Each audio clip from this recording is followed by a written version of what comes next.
का बात है प्रसन्न बाबू, कौन परेशानी है का? जल्दी भाई, हमें कुछ कहना है। हाँ तो कहिए ना। बात ये है कि आप लोग जो हमें समझ रहे हैं, हम वो है नहीं। आप प्रसन्न बाबू नहीं हैंगे? नहीं नहीं, हम हैं प्रसन्न, लेकिन आजकल है हम एकदम सन्न, क्योंकि ना हम तो अमीर हैं और ना ही व्यापारी।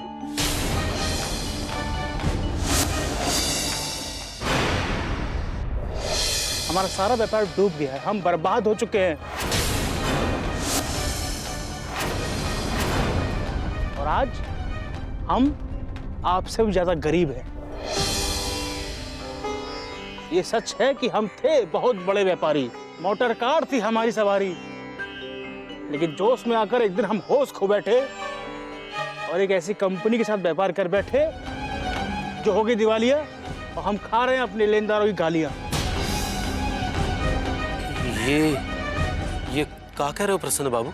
हाँ मुकंदी भाई, हम बर्बाद हो चुके हैं। अरे वाह, सबको खूब गधा बनाया और हमसे वादा किया था कि नौकरी देंगे, और खुद के पास एक फूटी कौड़ी भी नहीं। हाँ, हमसे वादा किया कि हमारी मिठाई की दुकान मिष्ठान भंडार बना देंगे, जबकि खुद की हालत पतली है। हाँ, हमसे भी पतली हालत हैंगी। हमसे भी इन्होंने वादा किया था कि हमें धन की सहायता करेंगे, जबकि पास में ना हो दाने अम्मा चली बुनाने। पापा कसम, अबे गुड्डू हमारी शादी का क्या होगा बे? प्रसन्न बाबू, आपने पूरे लापतागंज के साथ धोखा किया है, सब कुछ छला है आपने।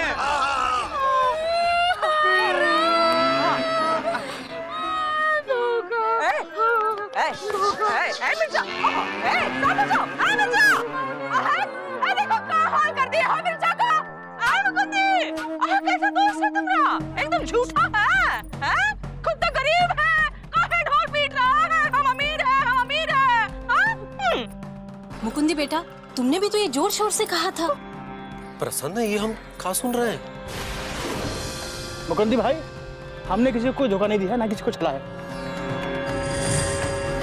याद कीजिए, हमने बार बार आपको ये बताने की कोशिश की थी कि हम कोई अमीर आदमी नहीं है। आप लोगों ने हमारी एक नहीं सुनी और अपनी अपनी चादर जम के बुनी। आप पूरा लापतागंज हमको बहुत बड़ा अमीर आदमी समझता है। आप सब लोगों ने वो सब कुछ किया हमारे लिए, जिसके पास कुछ भी नहीं है। देखिए, हम आपको नौकरी कहां से देंगे? हम खुद किसी लायक नहीं है। भाई वो तो ठीक है, पर आप लोग जो हमको समझ रहे हैं वो हम आपको पापा कसम डीपली घुस के गॉड समझ रहे हैं। अब हम बताते हैं कि हम यहाँ क्यों आए थे। हम और मुकंदी भाई एक साथ एक कॉलेज पढ़ते थे। गांव में एक जमीन थी जिसमें हमारे पिताजी खेती करते थे। बहुत गरीब थे हम। हमको पढ़ाने के लिए हमारे पिताजी ने वो जमीन बेच दी और वो पैसा हमको दिया। वो पैसा हमने एक कंपनी में लगाया दुगना करने के लालच में, और वो कंपनी वाले पैसे लेके भाग गए। अरे पैसे लेके तो पिताजी भागते थे। अरे मामा तुम चुप रहो, इनको बोलने दो। तब हमारे पास एक ही रास्ता था, वो था जीवन की समाप्ति। और ऐसे में मुकंदी भाई ने हमसे कुछ ऐसा कहा, हमारी सोच बदल गई और जीने की नई उमंग मिल गई। और आप लोग पूछ रहे थे ना कि संदूक में क्या है? हाँ, क्या है? इस संदूक में बहुत ही कीमती चीज है, और वो है 100 रुपए का नोट जो मुकंदी भाई ने हमको दिया था और कहा था, हिम्मत मत हारो, अपना जीवन संवारो। मुकंदी भाई, चाहे जितनी विपदा आई, ये 100 रुपए का नोट हमने खर्च नहीं किया, और आपकी प्रेरणा से करोड़ों का व्यापार खड़ा किया। और आज एक बार फिर हम जब बर्बाद हो चुके हैं तो आए यहां पर आपके पास लेकर आस कि फिर से वही जोश भरी पंक्तियां सुनेंगे। ये 100 रुपए का नोट हमारे हाथ में रखेंगे और उसके बाद हम पूरी दुनिया जीत कर दिखाएंगे। देखा आप लोगों ने, एक ये है हमारे प्रसन्न बाबू जो बर्बाद होने के बावजूद भी फिर से खुद अपने पांव पर खड़े होने की कोशिश कर रहे हैं, और एक तुम हो जो इन्हीं का सहारा ले रहे हो। भाई सहारा तो पिताजी ढूंढते थे। मुकुंदी बाबू, आपने बिल्कुल सही कहा। जैसे इन्होंने आपको प्रेरणा बनाया, वैसे हम सारे लोग इनको अपनी प्रेरणा बनाना चाहते हैं। क्यों एलिजा? हाँ मामा, तुम बिल्कुल सही कह रहे हैं। मुकंदी भाई, ये है वो सिंदूक। खोल कर सिंदूक फिर से वही 100 का नोट हमारी हथेली पर रख दो और फिर से वही जोश भरी पंक्तियां कह दो।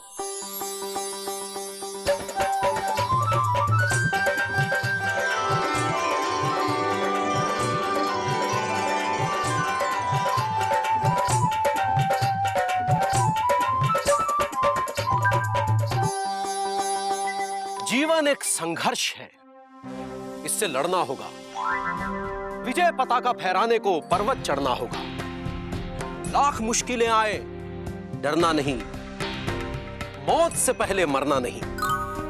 वो देखो, दूर खड़ी जीत तुम्हारा इंतजार कर रही है। अरे मामा, उधर कुछ नहीं हैंगे। उठो, जागो, संघर्ष करो। यही वक्त की पुकार है। क्योंकि ऐ मेरे दोस्त प्रसन्न बाबू, जीवन एक संघर्ष है, इससे लड़ना होगा। विजय पताका फहराने को पर्वत चढ़ना होगा। धन्यवाद मुकंदी भाई। कुछ कहना है आप लापतागंज वासियों को? हमने जो वादा जिससे किया वो होगा पूरा, नहीं रहेगा हमारा वचन अधूरा।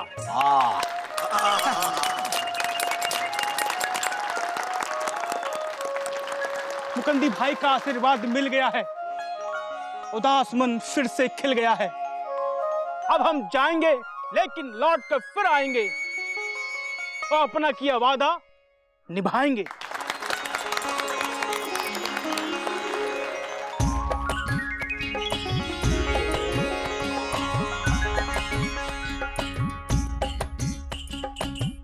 प्रसन्न बाबू की जय। प्रसन्न बाबू की जय। प्रसन्न बाबू की जय। प्रसन्न बाबू की जय। प्रसन्न बाबू की जय। प्रसन्न बाबू की जय। प्रसन्न बाबू की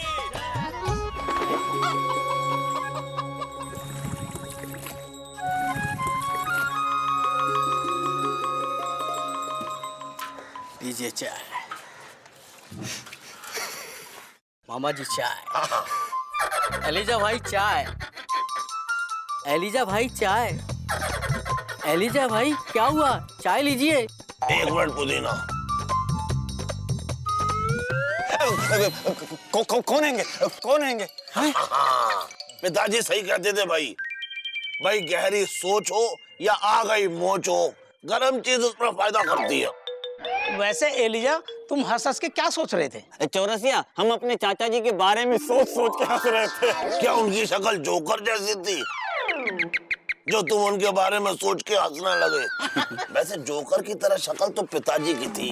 अरे मामा, तुम हमेशा अपने पिताजी के किस्से सुनाते हैंगे ना, लेकिन आज हम अपने चाचा जी का किस्सा सुनाते हैंगे। सुनो। अरे एक पिताजी कम थे जो अब चाचा जी के किस्से भी सुनने पड़ेंगे।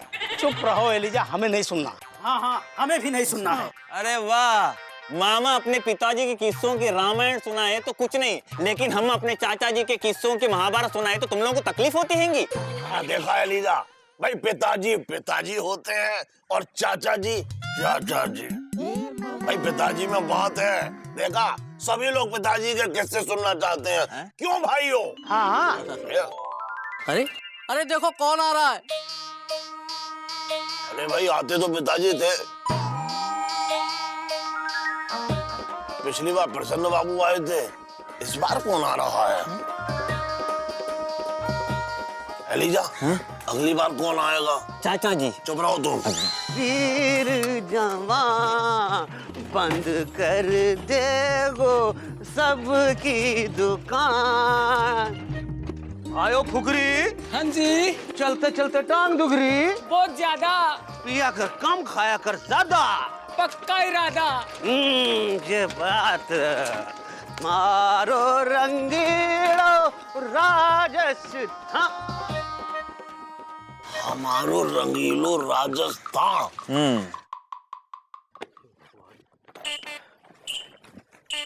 अरे पापा क्या कर रहे हो? जल्दी हमको खाना दो, स्कूल के लिए देर हो रही है। अरे बेटा वो बाबूजी को बस अड्डे छोड़ने के चक्कर में देर हो गई। अभी दे रहे हैं पराठा। लगता पराठा जल गया।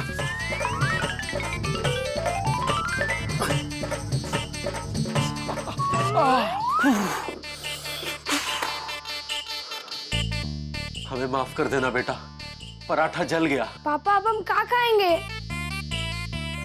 ए चुकू, मौसी के होते नहीं रोते। हाँ, ये देखो हम तुम्हें लेकर आए हैं, ये आलू की कचौड़ी। अब जल्दी से अलीगढ़ से आजमगढ़ हो जाओ और ये लो, ये खाओ। जीजा, हमने आपसे कितनी बार कहा है कि नाश्ता खाना हमरे यहाँ आके किया करो, लेकिन आप हैं कि होशंगाबाद से इटारसी होने का नाम ही नहीं लेते हैं। हाँ अच्छा हुआ बिंदुमती तुम आ गई। अब चुकू को संभाल लो, हम दफ्तर के लिए तैयार हो जाते हैं, देर हो रही है। हाँ, खाओ खाओ खाओ। अच्छा है। हाय दैया, ये कहाँ है? ये तो जल के पूरा जलगांव हो गया है।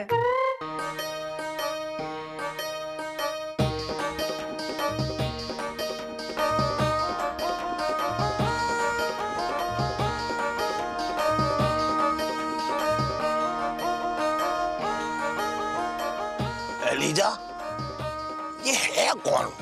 अरे मामा हमको क्या पता, एक काम करते हैंगे, चल के देखते हैंगे। हाँ आओ।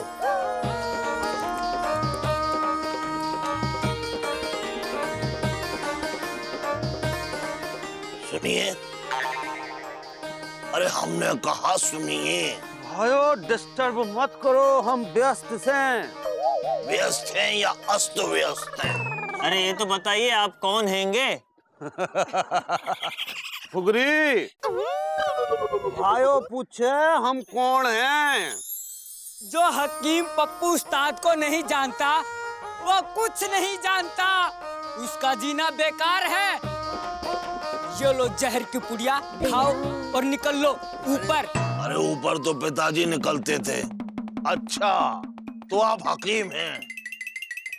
हकीम? हकीम बोल रहे हो? भाइयों बड़ो हकीम, खानदानी हकीम बोलो भाइयों। दुनिया की हर मर्ज की दवाई हमारे पास है।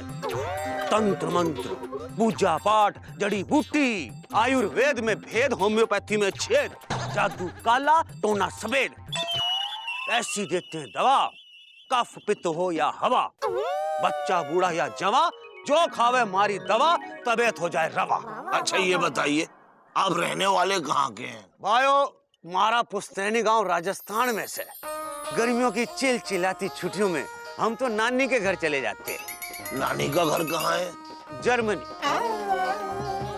जिन्हें खांसी पीलिया बुखार बवासीर हो, खिचड़ी खानी पड़े ना पचती खीर हो, या जो ससुराल में पड़े पल रहे हो, प्रेमिका के लिए पकौड़े तल रहे हो, और वो जो मन से दुखी हैं, जिन्हें देख के पड़ोसी सुखी है। सबका भाइयों होगा कल्याण, क्योंकि आपके इलाके में खुल गई है हकीम पप्पू उस्ताद की दुकान। तो भाइयों हमेशा रखना याद, दिल्ली हो, पटना हो, मुंबई हो, जयपुर या अहमदाबाद, दूर दूर तक मशहूर है यो हकीम पप्पू उस्ताद। हाँ, तो यो देखो भाइयों, यो देखो, देखो जो खड़ा है शांत। पहचाना? अरे यो है मशहूर सितारा रजनीकांत। अरे रजनीकांत तो पिताजी थे। यो कौन बीच में बोल रहा? ऐसी देंगे गोली बंद हो जाएगी बोली।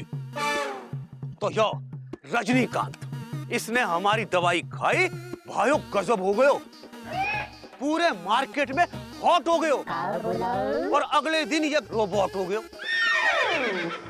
हाँ, और यो गजनीकांत मीर खान, यो भी आया था हमारी दुकान, मारे जड़ी बूटी वाले तेल की मालिश कर करके देखो कैसा शरीर बना डाला।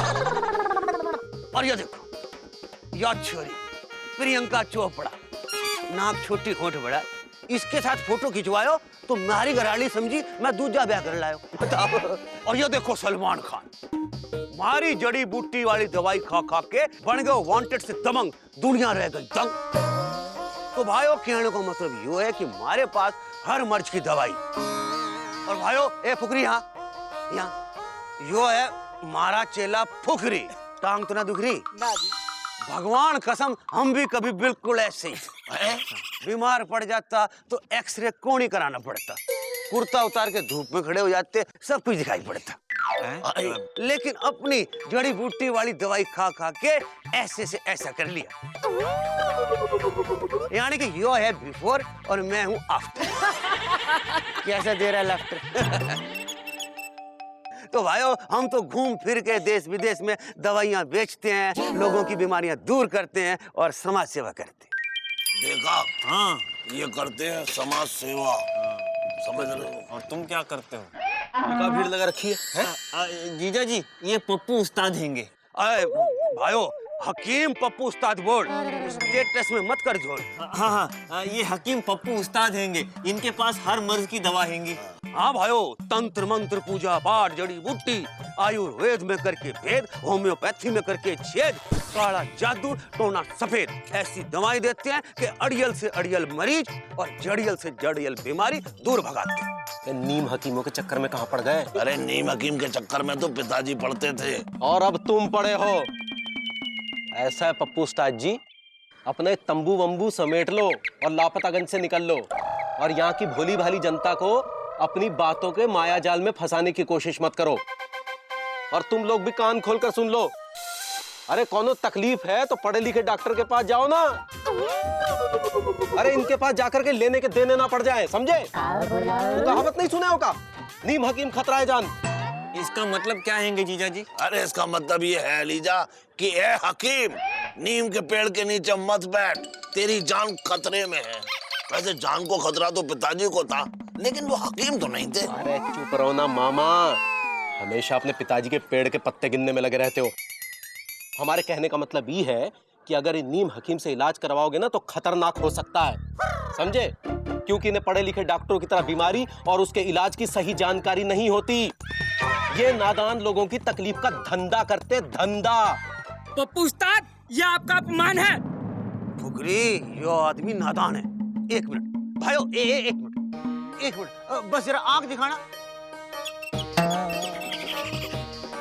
अरे बाप रे, आंखों में घनी सफेदी। यो है घर का भेदी, लंका ढाएगा और हमारी दुकान उठवाएगा। भाइयों, जबान में है कड़वाहट, होठों पे ना है मुस्कुराहट। घना जटिल रोगी लागो हो। एक मिनट, सपट लंपट चूर्ण खिलाऊं। ए वो सपट लंपट चूर्ण ला, चूर्ण ला। तो भाई एक बार जरा मुंह आगे नहीं बढ़ना बता रहे हैं, समझ गए ना? ये सब हमको खिलाने की कोशिश नहीं करो, समझे? चलो जाओ यहाँ से, और तुम लोग भी जाओ। और कहा मामा है? जाओ अपने घर, चलो जाओ। भाइयों, तुम तो स्वाद करके देख लो। नहीं, अरे नहीं।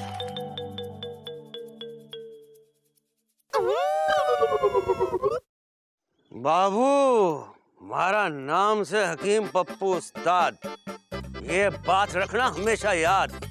अच्छे ना बच पाए हमारे हाथ, लापता गंज में लगा चुके हाट। अब शुरू होंगे हमारे ठाट, खड़ी करेंगे इन सबकी खाट। पप्पू उस्ताद की जय।